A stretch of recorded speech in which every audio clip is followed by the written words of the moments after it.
How do you solve a problem when the problem is you don't know how to solve problems? Remarkable gridlock in DC.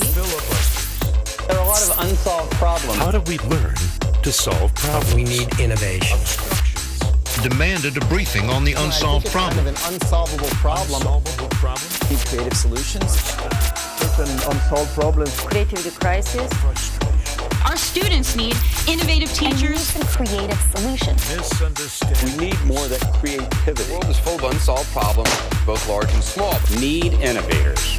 No art, no innovation. It's one of the great unsolved problems. My research shows, the name of my research, my study is the creativity crisis. This country, United States, might have a creative crisis right now. Is our ability to solve problems declining? Why? So I think a very big problem that we have in education these days is that we're not teaching kids to become engaged problem solvers, independent thinkers. We're not emphasizing a sense of wonder or a desire to learn. Can we solve this problem before we're too far behind to catch up? Our view of where the money should go in education is very simply we should put arts back at the center. At worst, it's the fourth R in reading, writing, arithmetic, and arts. At best, it would be the first R. I can tell you that in our legislation and in the appropriations and everything, arts are not faring very well. If you look at No Child Left Behind, because of the emphasis on testing, and testing just on a couple of subjects, math and reading, it crowds out arts. We've gone overboard that way, and now we've got to come back to a more balanced approach, I think, especially in elementary education, by having a strong emphasis on arts and music especially.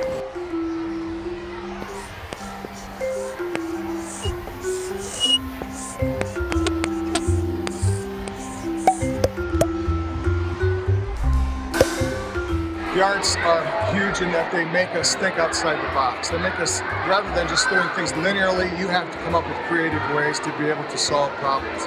And jazz is the most creative of all of our music forms because it's live and in the moment. So it really makes you dig down inside yourself and find out what you can do from within. Good afternoon. I think most of you know me, but if you don't, my name is Mr. Fritz, and I'm one of the band teachers here in Decorah. It is my real pleasure and honor to be able to share with you today some really great friends who used to live here in Decorah.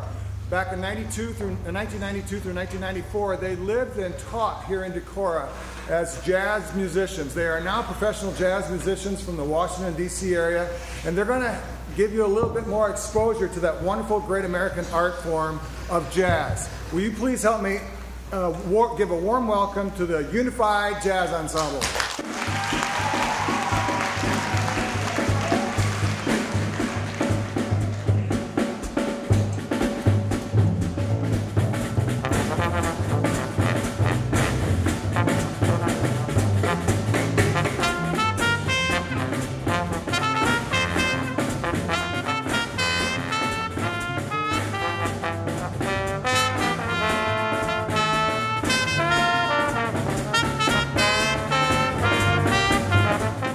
The creative aspect of what jazz is, improvisation, and how to get from point A to point B, or how to get from one end of the neighborhood to the next, could be applied in everyday life, everyday problem solving, critical thinking, creative thinking.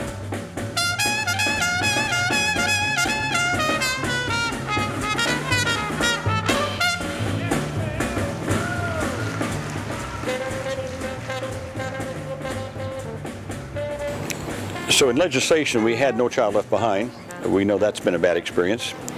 And aside from the other bad things, it's crowded out arts education, music education. Those were the first teachers fired and gotten rid of under No Child Left Behind. At the College of William and Mary, Dr. Kyung-hee Kim has done primary research on the Torrance test of creative thinking. The Torrance test, developed in 1966, is to creative thinking as the SAT or ACT are to math and English. Dr. Kim's study, The Creativity Crisis, included over 270,000 K through 12 students and adults. Her study shows a disturbing trend of decreasing creativity. Since 1990, it started decreasing, but recently it's decreasing more dramatically, and especially children's age between kindergarten through third grade the most significantly, and the next is from fourth grade to sixth grade. While assessing creativity is complex, the trends are very clear.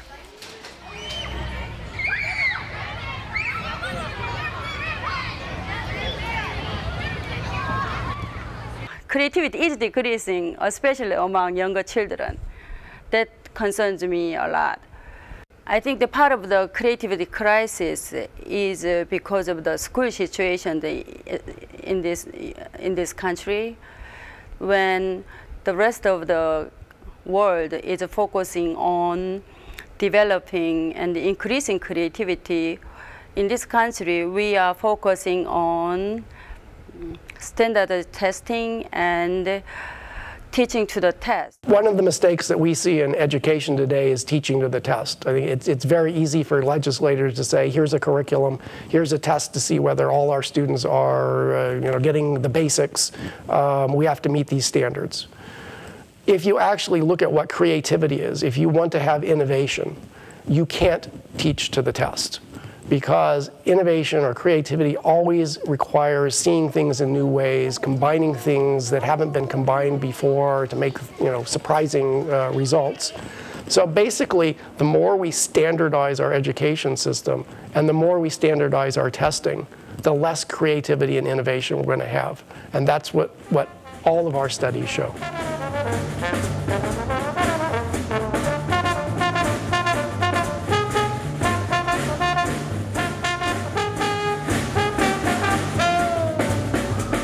Another reason it's not very smart to teach to the test when you are actually trying to prepare your students to be imaginative and creative is that teaching to the test often assumes that you're going to be learning things in a rote manner, you're going to be going over and over things so that you've memorized them, and that's absolutely antithetical to what makes learning exciting.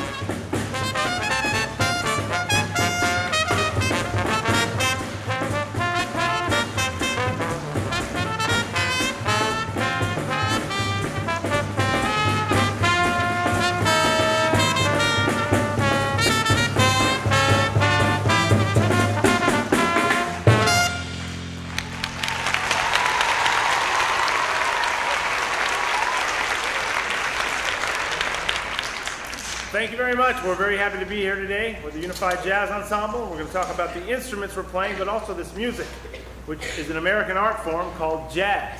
And it started a little bit over 100 years ago because of the blending between the European and African cultures that were here. Those people brought music from their homeland, and when it mixed together, it became jazz, basically. The findings are really disappointing to me. Think about it, I came all the way from Korea with only 2 children. I thought that this country is better for my children, especially for my daughter, equal opportunity for women. It doesn't happen in Korea. In this country, in the United States, we are losing the creative climate. So think about the founding fathers, the spirits, revolutionary and democratic spirits. Right? So, and then because of those spirits, America is known as land of the free, home of the brave, land of the opportunities. There are a lot of the immigrants that came to this country, like not just me. I'm an immigrant. I'm from Korea, but I think that except the American Indians, most people, most ancestors are immigrants, right? There are so many immigrants who came to the United States because of this spirit. Because of the spirit, revolutionary and democratic spirit, so this country becomes so successful. You open our eyes up to jazz, because, I don't know, like jazz band, we didn't really, the first year we didn't really know what jazz was, we just thought it was music. But I guess it's more than that. because this was actually, jazz was made in America, and I guess we kind of take pride in our jazz. Arts were always integrated into schools and were fundamental to teaching right up through the incident of the Sputnik, which was in the late 50s. At that point, there was a big shift in American education such that the disciplines of education, especially math and science, became very important to teach in a discipline-specific manner. At the same time, the arts started being taught in this very discipline-based manner. When you start separating out disciplines from a whole education, from an integrated education, that's when it becomes very easy to make priorities and say, oh, I'm going to cut out this, because I think we need math first, science next, social studies next, arts next. To me, it's like if all of a sudden in schools we said, well, no more science, or we said no more math. That would be a pretty big deal. And you need those aspects too, but it's almost like you need all of them working in tandem together to, I think, develop a real well-rounded individual. People say like yesterday's science fiction is today's reality, and then today's science fiction will be tomorrow's reality. Then, if without creativity, how can he find the problems for tomorrow? How can he solve the problems for tomorrow? Before this creative crisis, there might have been more revolutionary thinking. They were accepting different ideas, new ideas, and they were more willing to change. And they like innovative ideas. But my findings indicate that we might lose all those spirits, innovative, creative thinking spirit lately. All right, well, let's move along and play a song that is actually written by a very important jazz musician named Thelonious Monk. Let's say Thelonious Monk. Thelonious Monk. Very interesting name. He was a very important jazz composer, a jazz innovator, a jazz contributor. He played the piano and led a band that toured all over the world and brought jazz, shared jazz with people all over the place. And this song has a little bit of the blues in it. Who's heard of the blues? All right. And this is called Blue Monk.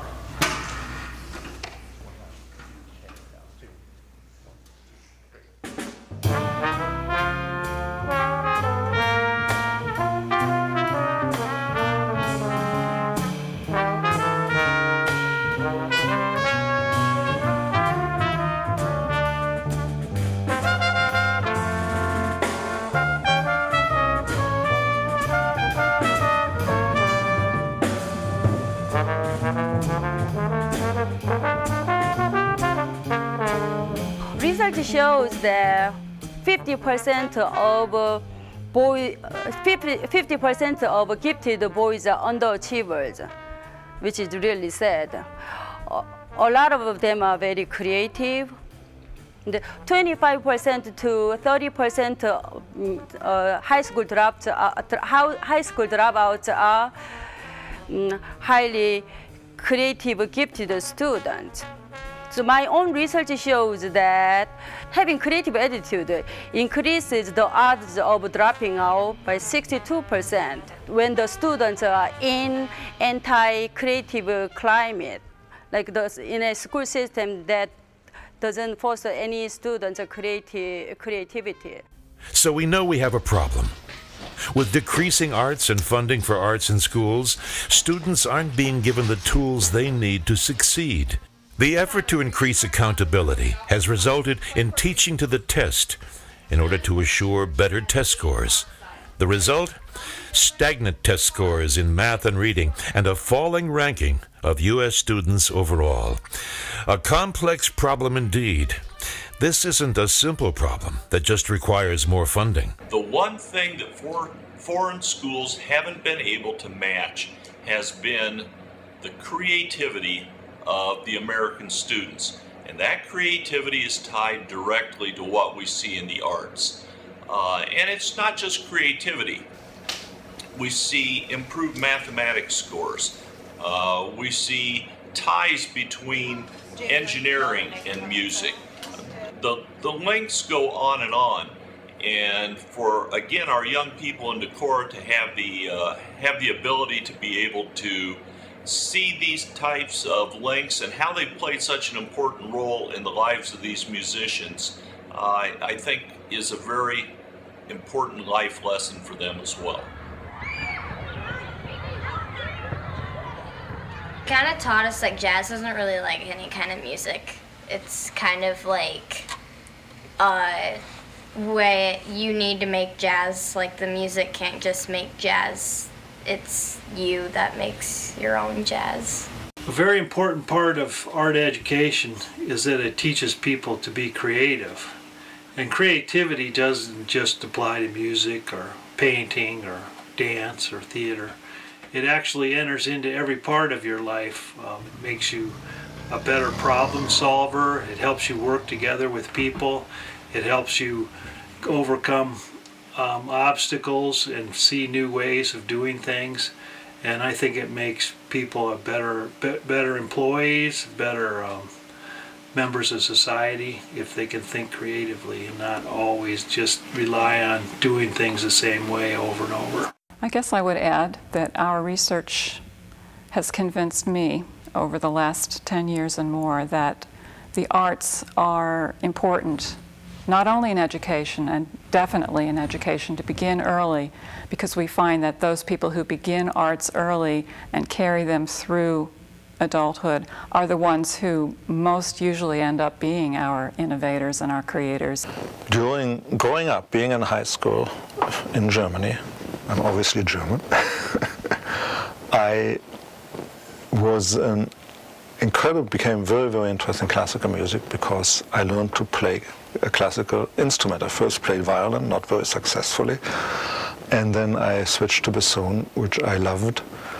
And I credited my bassoon teacher for teaching me more about how to not only approach the practice of music, but in general how to approach solving problems, working, dealing, sort of learning. He taught me more about this than I believe anybody else while I was in school. Creative process is so applicable to like normal life. Like if you just open yourself up to possibilities, like what you do when you're soloing or something in jazz band, then just so much more can happen to you.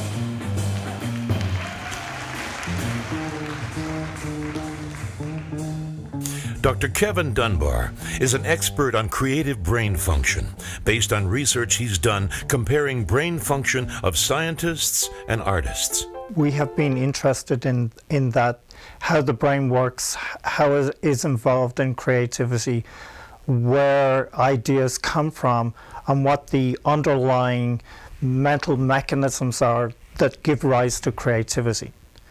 And we have looked at it in scientists. We've actually watched scientists as they make scientific discoveries. And we've also looked at performing artists such as musicians, dancers, and actors to try and determine what is it about the brain of these creative people that leads to them being creative. And what we've done is, so we've looked at people in a variety of contexts. We'll look at them in real-world situations, then we'll look at them in school context, and then we'll actually bring them into our laboratory and do experiments on the components of creativity. And then we'll also do brain imaging studies of what the key components are of and a very important process involved in creativity, which is analogy, and how analogy is involved in generating new ideas, how it's involved in creativity. And so that's some of the key things that we've been looking at. The importance of creativity is a huge part of my program. Even the course that we teach right now called The Music from the Inside Out, where we teach students about living musically. Usually when I talk about active listening, I talk about a friend many years ago who prompted me to become an active listener. That friend is Mike Noonan of the Unified Jazz Ensemble. I don't ever really think that I'm maybe teaching professional musicians, but I hope that I'm teaching lifelong musicians, and that what I'm really teaching is life skills, and as part of that, that they develop through the study of music, which of course is creativity and collaboration and the ability to improvise, and as well as creating meaning and applying that in all aspects of their life. The art fosters creative attitude and creative thinking through fantasy and future orientation, which promotes problem solving and scientific and technological inventions. Innovative Laser Technologies is a capital equipment manufacturer. We are in the business of making essentially what are laser machine tools to provide our customers with the ability to manufacture very complex parts using lasers. The types of products that we work with and with our customers are what we characterize as small size parts, parts about this big in this realm, but they're very, very high value. So once they come out as a finished good, they are products that can have values in the multi-thousands of dollars of value. And they also have to typically work without fail. So the quality of the product has to be very, very, very good. So one thing that we learn when we're being educated is how to chunk information, so that rather than trying to remember each little thing, what you have to do is chunk information together. A good way of thinking about this is there was a great study done almost 30 years ago now, I think, where what they did is they presented people with a letter from the alphabet. So they would present them a letter like K. And then they would ask you, what was the letter before K? And so people have to generate the letter before or the letter after. And it turned out that people chunk the alphabet in terms of the A, B, C, D, E, F, G. So G is the end of a chunk. So the beginning of the next chunk is H. So what we do in arts education is we're allowing people to chunk information together and use those chunks and manipulate those chunks. So part of the educational process is getting people to learn how to chunk information, how to then rearrange these chunks, and then put them together in new kinds of ways. Students who've had a music education have a natural ability to problem solve without realizing that that is what they're doing. It becomes second nature. And part of that comes from the rehearsal process that we have in music education, in that once we perform a part of a piece, we immediately reflect on how that went, what we would change, and what other ways there could be to do it better. So the idea is that the education in music is not just training you about music per se. It gives you these generalizable skills, and we know which parts of the brains are involved in that, and we can see the same parts of the brain involved in science as we can see in music. And so the idea is that if you teach people about the arts, you're not just giving them knowledge which is about the arts and not applicable to anything else. you're giving them these general skills that can be applied to many, many different domains. The things that I've learned in jazz throughout my school career have helped me in every aspect. When I write papers and when I do math problems, I find different ways of approaching it. And when I'm out on the soccer field even, when I have the ball and I just go with it, it all relates back to the jazz where I have no music or very little music for that instance. And I just go with it and it works. So the notion of schooling being aimed at a particular set of job-related skills we're fooling ourselves. It's an artificiality. We'd be better inclined to focus education on skills and knowledge that have the potential to be extrapolated into other domains and other jobs. There are a lot of musicians here, a lot of guys who play the guitar or other instruments, and they do it semi-professionally or did it professionally before they work at their day job, which is really engineering.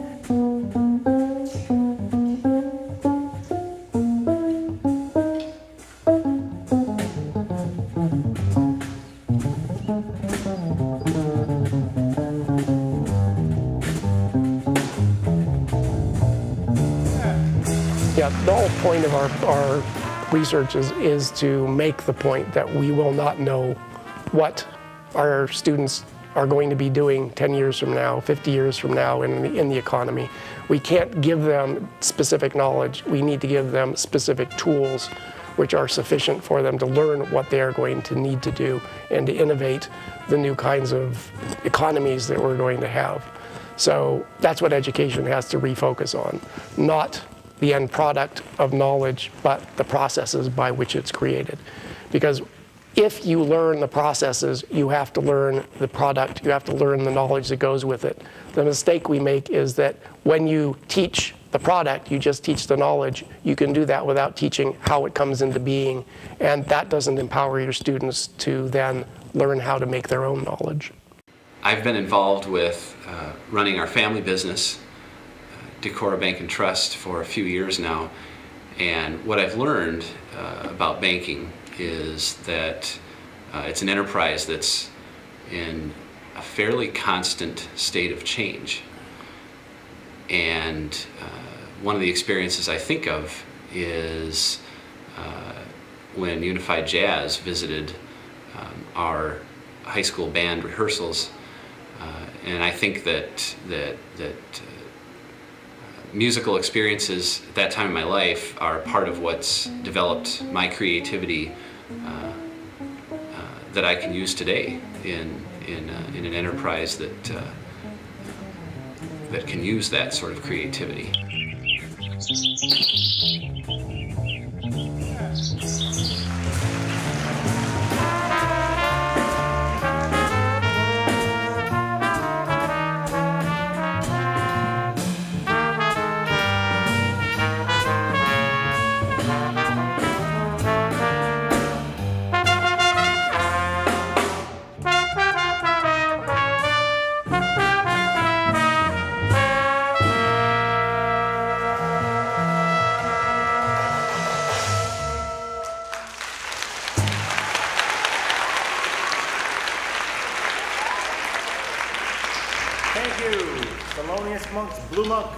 The things that we look for is obviously number one, does the engineer, does the candidate have the technical ability to work on the things that we do? But also we look for their ability to work together with people on a team, also to find creative solutions to solving our customer's problem by applying the base technical know-how. So finding those new ways, and new means not only creating or inventing the new widget, but also finding a way to do that in a cost-effective manner. So it's problem solving also. I think that that's just such an important skill as you move through life. When you get to college, it's, you know, doing serious thought, and that takes you on to the next level of a real job. Being able to solve problems gets you ready for those jobs that are going to be interesting instead of just rubber stamping things. To sit back and let other people solo, to sit back and let other people try for, you know, the good seats in the orchestra, or apply for the better jobs. That's no way to get anywhere. You'll stay where you are, and you know, that's not the idea of jazz.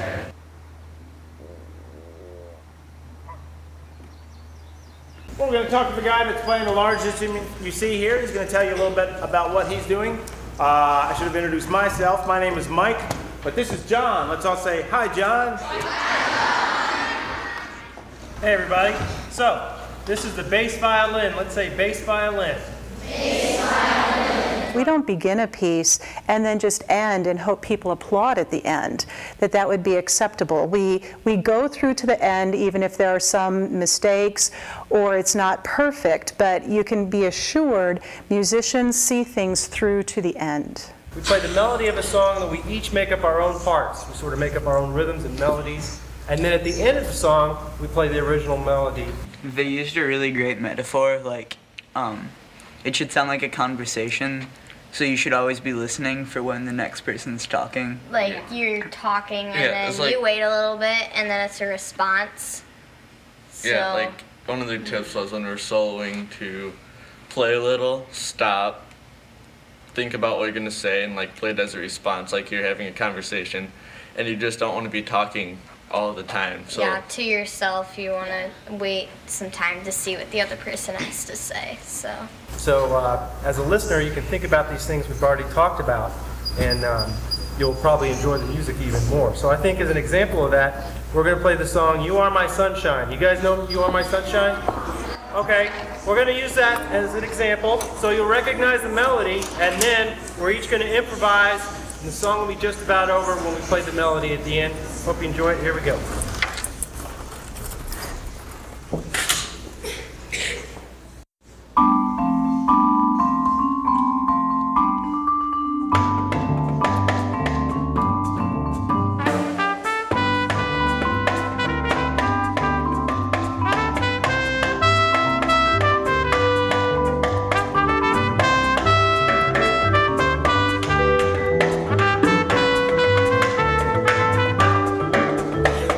The arts will help?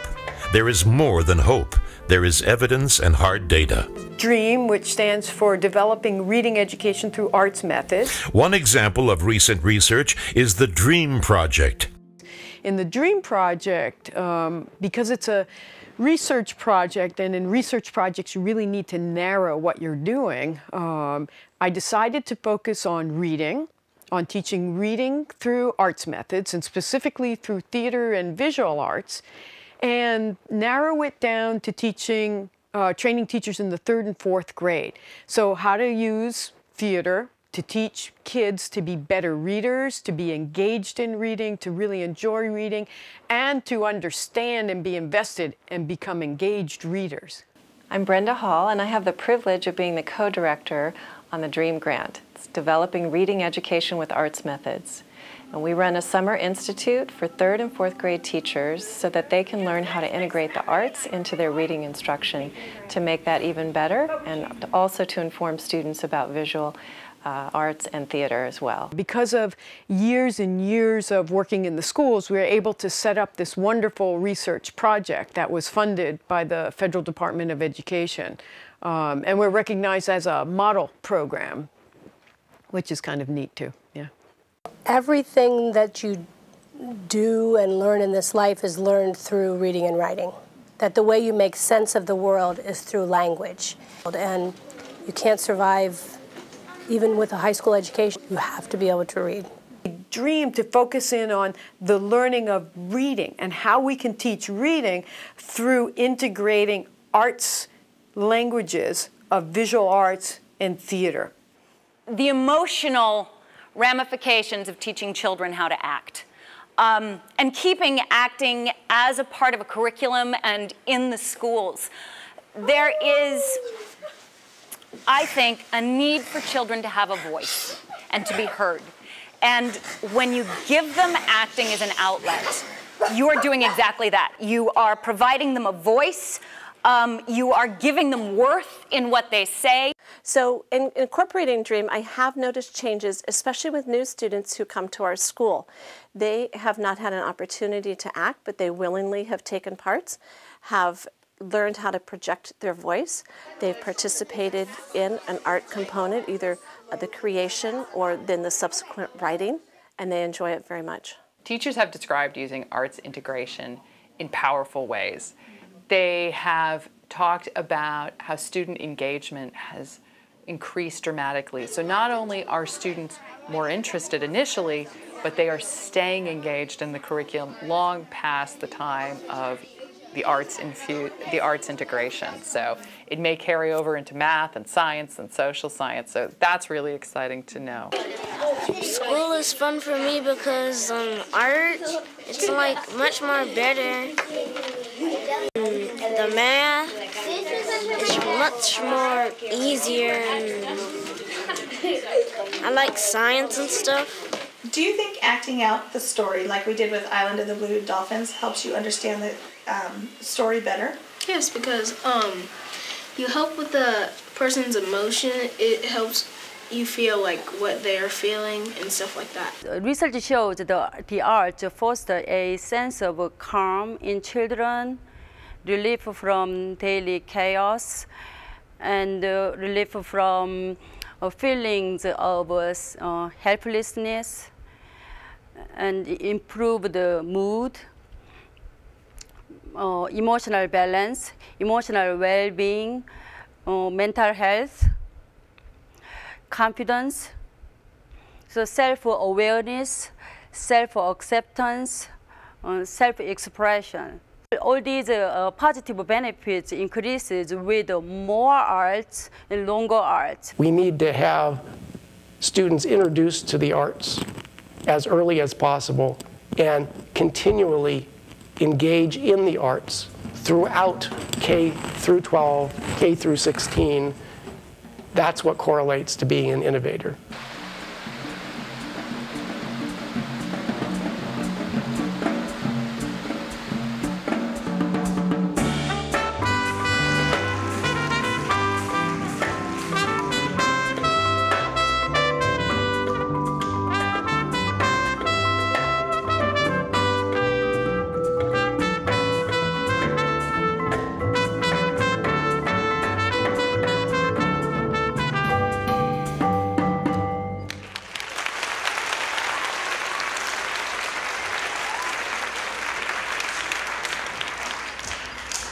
So hopefully with that little bit of an example, you can tell what we're talking about. Could you tell the song You Are My Sunshine? Maybe you've never heard it quite like that with the rhythmic feel, but could you tell it was You Are My Sunshine?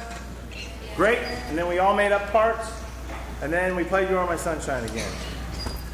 All right, good. So in our DREAM project, for instance, we integrate the arts, train teachers how to use theater and visual arts to teach reading. And then we look at measurements. Because we're a federally funded grant, we have to look at test scores. So we look at the California state tests. And what we found is that kids in our program have gained on average 87 points on their standardized tests, which is astonishing. And we did this by looking at a control group, kids whose teachers had no training in the arts to teach reading, and then a group of teachers who had a summer institute, and then a third group of teachers who had a summer institute and also 20 hours of in-class coaching with an artist coming to the classroom. Well, lo and behold, the kids who were in the classrooms where the teachers had the summer institute and the artists coming in to help the teacher implement the program are the kids that gained the 87 points. Now, what that says to me is the kids who are in the control group who didn't have that great gain of the 87 points, it's not that they're not capable. They just didn't have the same intervention. And for me, what that really speaks to is, oh my goodness, we just have to open up the ways for kids to have these opportunities to really blossom, to be able to learn well, and as a great side effect, to be able to get these great test scores as measured, and the things that are measured and important to administrators. And I'm already going to touch on a subject I'm pretty sure is a little taboo. The fact that the kids who bring guns to schools are not football players. They aren't class presidents. They're the kids who don't have voices. They are the kids who need the arts to stay in the schools. They are the kids who could take those powerful impulses and perhaps redirect them. My research shows that when students participate in extracurricular activities related to our art, the odds of dropping out decreases by 21 to 55%. We have been engaged in some replication research that's based on a series of studies that were completed in the New York City public schools.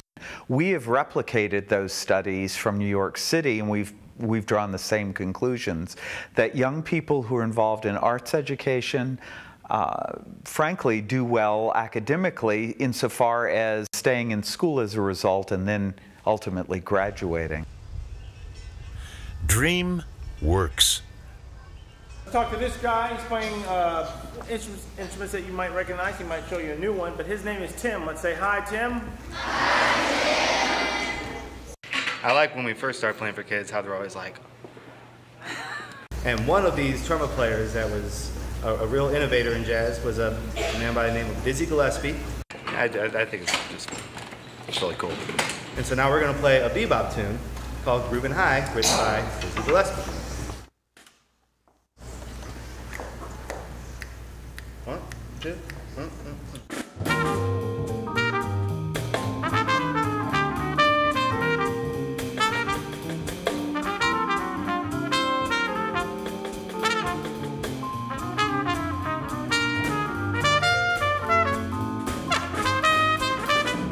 Well, you could argue purely that music is always an analogy because we're trying to express something, maybe say a story, especially in jazz improvisation. There are key parts of the human brain, and there are key mechanisms that people use when they're being creative. And so one question here is can this actually be taught? And this is a key question for arts education. So the specific mechanisms that you use, such as putting information together and reasoning analogically, that's a key component of creativity. So another term for analogy is relational thinking. And so if you get trained in relational thinking in domain A, let's say the visual arts, can you use this in the musical arts, or could you use it in economics, or could you use it in science? And the answer is yes. And what education is doing is allowing people to get to use their executive system in creative ways, or putting things together in new ways. So you learn how to do this, which is great because you don't want the education system to just teach you a set of facts and then that's it, because the thing is that that's just memorization. And while memorization is an important skill in learning any art, like practicing a piano, you have to practice. But on top of the practice, it allows you new pathways of putting information together. That's the reason why the arts are so important, because we can become creative and engage in the creative process in the arts from the get-go, because at that level the arts are engaging us in a personal way to use our personal experience, what we already know, and put that together in ways that are new and exciting for us on a personal level. So the key thing here is that in the education, what you have to do is give them examples in different contexts so that people come up with an abstract way of relational thinking or way of applying what you've learned to many different domains. So I guess that would be context, thinking about context ways differently, because if you're not playing in the right context and you want to play music well, then people will notice very soon that you are not playing with the rest of the group. And I think that can apply to a lot of situations. So it's really up to the education system to give the students multiple contexts, so that music can be applied to math, for instance.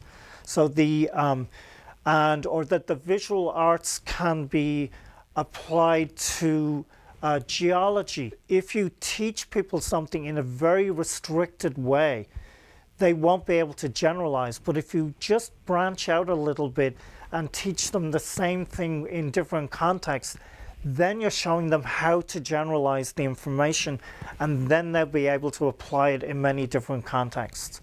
Arts give you the ability to create things. It teaches you the creative process. So you become a lifelong learner, someone who can learn what they need to learn, invent new things for themselves, express yourself in ways that are clear and graphic.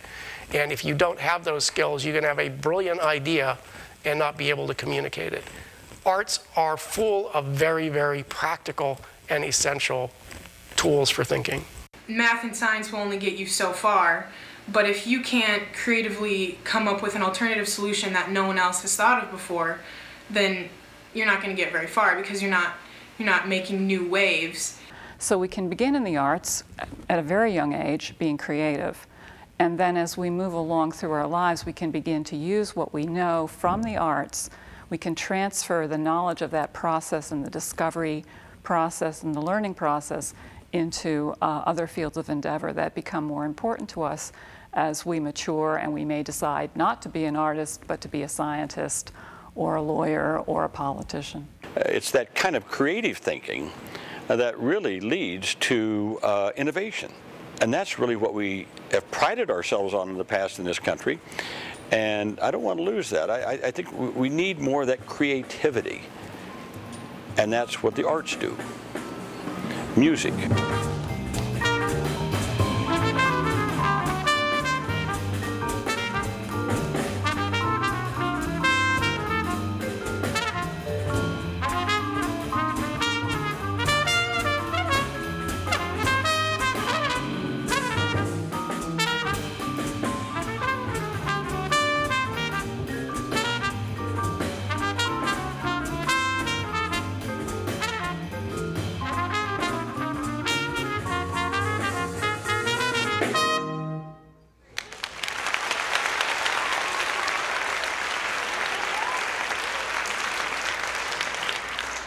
Thank you very much, Dizzy Gillespie's Grooving High. Is this a stable thing, or some people inherently creative and some people inherently not creative? What we found here, as well as what Liam Hudson found originally, was that it's not stable. You can actually change whether somebody gives you creative answers or not creative answers. And so that's a very big deal about, can you educate people to be creative? Coming up with questions in science, the formulation of hypotheses, of ideas that are then tested and developed further later on, is maybe the most important creative action in science, because you need to have a goal, an idea of what you actually want to answer in order to do experiments.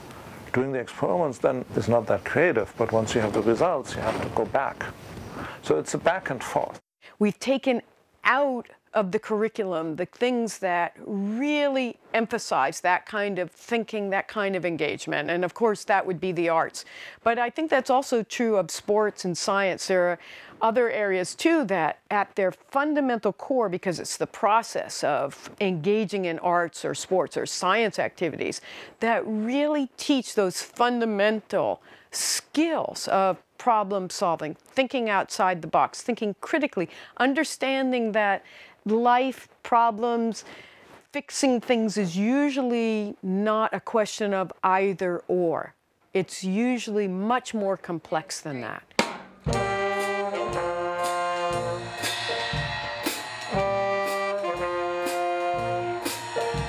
If people are very concerned about test scores, and people seem very concerned about test scores, that should be reason enough to start integrating the arts back into school. The fix isn't going to be, let's go into the schools and, oh, we'll put the music teacher back once a week, who we took out last year.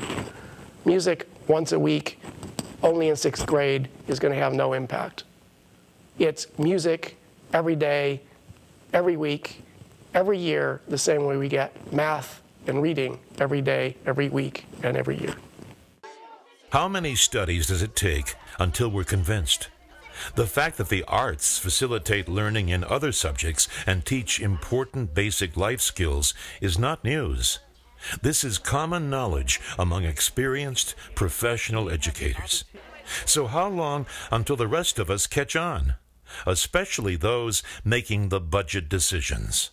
I've often said that one of the most important elected positions in America is not President of the United States, it's not Senator, it's being a member of a school board. They get to decide what our kids are learning and what's being taught in our schools.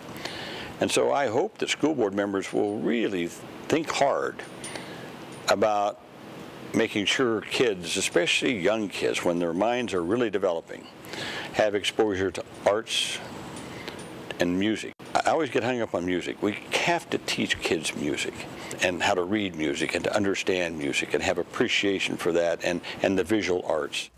Well, we'd like to thank you for being such a great audience. We're going to play one more song for you guys. This is Caravan by Duke Ellington and Juan Teasdale. So here we go.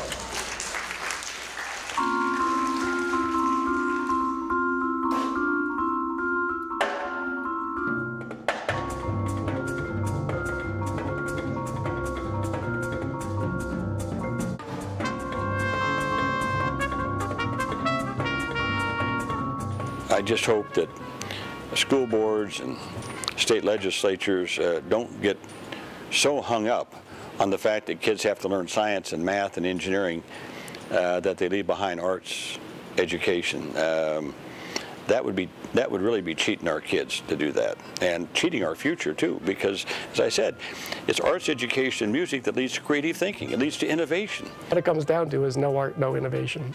So we need art. You know, instead of getting rid of art classes, we need to have more art classes. That's what leads to economic growth and prosperity in the future. So if you just look at it from that standpoint, we should be putting more emphasis, not less, on arts and music.